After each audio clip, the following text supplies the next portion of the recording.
2025 has been a bit of a disaster for its current movie catalogue. Currently, every big movie that's been released so far have been remakes, sequels, and superheroes. There's been a lack of good original movies. Until now. Thank you, Apple Studios, for giving us something that is actually really enjoyable. It reunites 3 collaborators who previously worked on Top Gun Maverick. Joseph Kosinski, Ehren Kruger, and Jerry Bruckheimer. It really does feel like an old school Bruckheimer movie with its music and an over-the-top story. It depicts auto racing sports drama at its absolute finest, and like I said previously, it was a much needed relief after watching some very bland Hollywood fatigue in the midst of the current chaos of modern day cinema. So, what simple ingredients did this movie incorporate in its creative, feel-good drama? How does it pay homage to Formula One enthusiasts? And why is this the first Apple Studios movie to be considered successful? In today's movie review, I will be talking about the sports drama film, F1. It's time to rev up the engines and steam across the finish line. Here we go. Firstly, this movie not only stays very faithful to the culture of Formula One auto racing, but it also is a massive love letter for many hardcore viewers. It's actually a really popular sport across the globe, so this movie does a very good job on maintaining that by having plenty of its race scenes being filmed basically everywhere around the world. Not only that, but it also pays homage to classic racing by having plenty of it, as well as the rise to fame in driving like a pro. It definitely feels like something ripped straight out of live TV, with lots of product placement, in a good way, to help boost their brand awareness, and being used to involve lots of sponsors for the sport. If anything, it's just an all-round feel-good movie if you like this type of culture, since after all, racing is the most exciting part of public life due to how exhilarating it really can be to view. Secondly, the entire production values this movie offers is extremely impressive. Whether it be the uproaring feeling of the cars, to the massive scope of its world building to help match the sport's popularity, or the technical achievements of its sound design being used to make those said cars super futuristic, sleek, and very intense sounding, which builds up to the expensive feeling and adds up to the intensity of driving in one.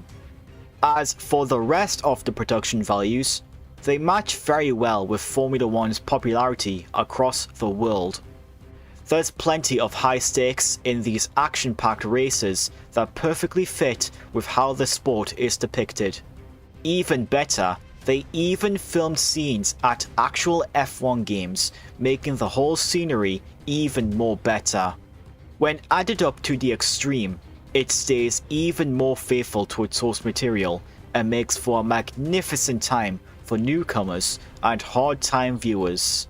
It's amazing on how something this visually stunning and impressive was done by Apple Studios, given how they were used to making big-budgeted movies with cheap visual effects. The cinematography for F1 is absolutely amazing, which adds up to the realism and camera work on the cars. They utilized a lot of the modern technology to help capture the motion speeds and movements. It adds some very strong excitement and feeling due to the film depicting speed to the absolute maximum, giving it a strong adrenaline rush to make for a motion picture based on a beloved sports drama fascinating and great at the same time. It really captures that feeling of watching these types of games. Talking about the car scenery, it's extremely impressive on how they were able to film them from the inside and outside to help capture that similar vibe of a racing tournament. Brad Pitt and Damson Idris filmed their own driving sequences with expansive training and practice, thus making it actually feel like the film's crew had strong dedication in making this, helping to respect its fan base. It's both an intense and exciting experience, just like how Formula 1 is depicted in real life. All of this movie's voice performances are very enjoyable, and they get plenty of time to shine in the spotlight. The supporting cast is great, but its two lead performers are nothing short of amazing. Brad Pitt and Damson Idris have awesome character chemistry depicting this movie's underdog story, showing redemption, teamwork, and resilience. To add up even more, it also manages to have a strong emotional punch that really captures well with this sport and how much it truly delivers. The compelling characters have good relationships that can resonate with viewers, showing their rise to fame.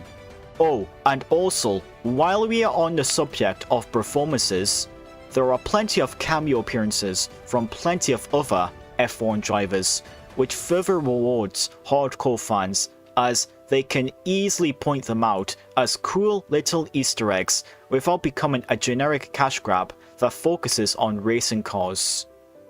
All in all, the voice cast was well written here, as the producers knew what they were doing here.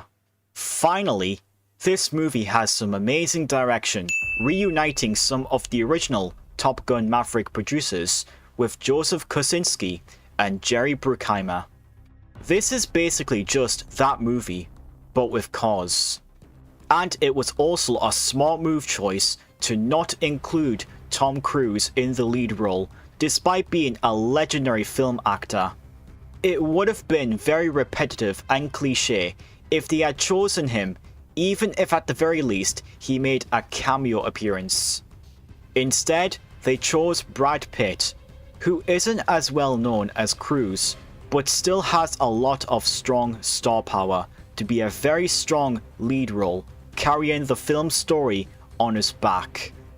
As to also be expected from a Bruckheimer movie, it's not just a feel-good experience, but it has lots of enjoyable songs, the themes work like a charm, the visual design is spotless, the pacing is clean, and most importantly, it also works as a brainless blockbuster if you are in need of something to help smoothen your mind or just want to have a little bit of fun, which this movie really is. In all honesty, F1 really is like a 1990s movie brought into modern day cinema, standing the test of time for the sakes of Bruckheimer. F1 is a very feel-good experience. I'm a massive fan of auto racing in general, as I've seen it plenty of times back in my old days. This brings that similar charm into watching classic car action. After watching some very bland Hollywood movies this year, driving into this blockbuster was a very surreal experience. Finally, I get to watch Brad Pitt zoom across the world whilst delivering impressive cinematography for an Apple Studios movie alongside its sound design. The production values add up to this to help make this sports drama feel very popular like it is. The lead performances are enjoyable, it has a strong emotional punch, the music is awesome, the direction and production is very old school like, and it's a massive love letter to Formula 1 fans in general, or for the people that just like racing overall. If you need something that's original and highly watchable, this will surely help you cleanse your mind from the current state of Hollywood. In my opinion, it's the movie of the year and one that can fight off in the battlefield of the current box office hits across the past months. F1 is straight up fun, and it's a perfect example of a feel-good sports drama done right. Offering hardcore enthusiasts a feel-good, competitive experience with Brad Pitt and team driving across the impeccable world building, F1 reps the engines and zooms beyond outstanding production values as soon as it gets into action. My final score for this sports drama is a 10 out of 10 and a grade S. It's one of my favourite movies of 2025 and also a very good transition for Bruckheimer movies back in the 90s. I was anticipating this movie after watching some hefty movies in July 2025. I was praying for something original and good to help refresh my mind. And I got exactly what I was hoping for. Blending car racing spectacle with a good mix of a nostalgic 90s-like feeling. But with that being said, leave a like on this video if you guys did enjoy my review on F1. And also remember to subscribe if you are new and hit that bell icon to see more content on my channel. Thank you guys so much for watching and I'll catch you all later. Take care of yourselves.